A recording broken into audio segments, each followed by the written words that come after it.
Imagine करो कि आपको एक महीना अकेले में बिताना है, जहां पर ना आपसे बात करने के लिए कोई होगा, ना इंटरनेट और ना ही फोन, सिर्फ अकेले आप। इमेजिन करने में ही कितनी दिक्कत होती है ना। लेकिन आज हम जिस इंसान के बारे में जानने वाले हैं, उसने एक महीना नहीं, एक साल भी नहीं, बल्कि पूरे 438 दिन अकेले बिताए हैं, वो भी बीच समंदर में। 17 नवंबर 2012 एल्वरंगा और उसका एक दोस्त कार्डोबा दोनों फिशिंग करने के लिए अपनी छोटी सी मोटर बाइक लेकर कोस्टा अजोल नाम के एक गांव से निकलते हैं। उन्होंने सोचा कि वो 30 घंटे की एक शिफ्ट करेंगे, क्योंकि उस वक्त उनके पास जो बोट थी वो काफी छोटी थी और लंबे टाइम तक पानी में रहने के लिए उसमें जरूरी चीजें भी नहीं थी। वो नाव सिर्फ 7 मीटर लंबा था, जिसमें सिर्फ एक मोटर और एक पोर्टेबल रेफ्रिजरेटर था, जो उन्होंने पकड़ी हुई मछलियों को रखने के लिए लिया हुआ था। उन्हें इस बात का अंदाजा था कि तूफान आने वाला है, लेकिन फिर भी उन्होंने एक चांस लिया। उन्होंने सोचा कि अगर हम तूफान आने से पहले वापस आ गए तो हमारे हफ्ते भर का खर्चा निकल जाएगा। लेकिन अचानक से हवा तेज होने लगी। तूफान उनके अनुमान से काफी पहले आ गया। रात के 1 बजे तूफान ने उनके बोट को हिट किया।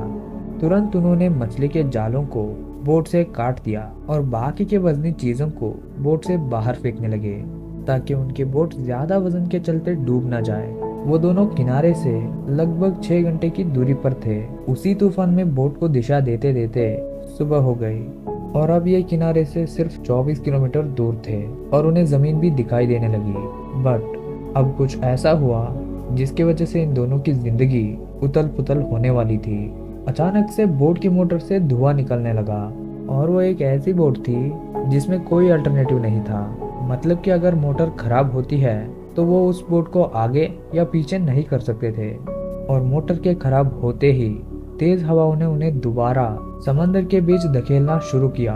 तभी उन दोनों ने रेडियो की मदद से अपने बॉस को अपनी लोकेशन भेजने की ट्राई करी, मगर जब एल्वरंगा अपनी लोकेशन दे ही रहा था, तभी अचानक से रेडियो की बैटरी खत्म हो जाती है। 5 दिनों के बाद इन तेज हवाओं ने उन्हें किनारे से करीब 450 किलोमीटर दूर समंदर में धकेल दिया था। अब उनके चारों तरफ सिर्फ एक ही नजारा था, पानी। अब उन्हें ऐसा लगने लगा कि वो नहीं बचेंगे, लेकिन उन दोनों ने हार नहीं मानी। खाने के लिए वो मछली और चिड़ियों को हाथ से ही पकड़ने लगे। अपने चारों तरफ पानी होते हुए भी वो उन पानी को नहीं पी सकते थे। उन्हें उसी समंदर में एक प्लास्टिक की बोतल मिली, जिससे वो बारिश के पानी को जमा करके पीते थे। अगर लंबे समय के लिए बारिश नहीं हुई तो उन्हें ना चाहते हुए भी मछली और कछुओं का खून पीना पड़ता। अगर उन्हें ये सब भी ना मिले तो उन्हें अपना ही पीना पड़ता था। अब उनका सोना जागना, खाना पीना और उसको निकालना सब कुछ उसी छोटी सी बोट में ही हो रहा था। करीब 4 महीनों तक ऐसे ही रहने की वजह से उसके दोस्त ने दम तोड़ दिया और अब एल्वरंगा बिल्कुल अकेला पड़ गया। 8 महीने गुजर गए। एल्वरंगा ने करीब 8000 किलोमीटर का रास्ता तय कर लिया था। 30 जनवरी 2014 को उसने अपने आसपास नारियल को तैरते हुए देखा, जिसे देखते ही उसकी जीने की उम्मीद जाग उठी, क्योंकि उसे यकीन हो गया कि उसके आसपास कोई ना कोई टापू जरूर है और थोड़ी ही दूर पर उसे एक टापू दिखाई देती है। वो उसी दिशा में आगे बढ़ने के लिए पानी में हाथ मारने लगा और उस टापू तक पहुंचने में आधे दिन का टाइम लग गया। और फाइनली करीब 1.5 साल तक उसी बोट में रहने के बाद उसने पहली बार जमीन पर कदम रखा और कई महीनों के बाद दूसरे इंसान को देखा। एल्वरंगा अब एबोन एटोल नाम के एक छोटे से आइलैंड पर पहुंच गया था, जो दुनिया के सबसे छोटे आइलैंड में से एक है। उसे करीब 11,000 किलोमीटर की दूरी तय करने में 438 दिनों का वक्त लग गया।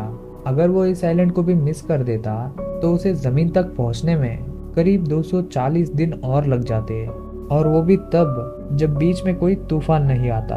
लकीली वो इस आइलैंड पर पहुंच गया और उसको घर ले जाया गया, जहां पर उसके दोस्त के फैमिली ने उस पर केस कर दिया।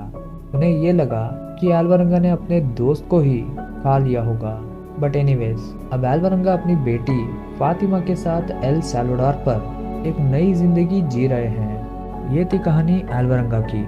इनके पेशेंस के बारे में आपको क्या कहना है कमेंट सेक्शन में ज़रूर बताना। मैं मिलता हूँ एक और नई वीडियो के साथ। तब तक के लिए बाय बाय।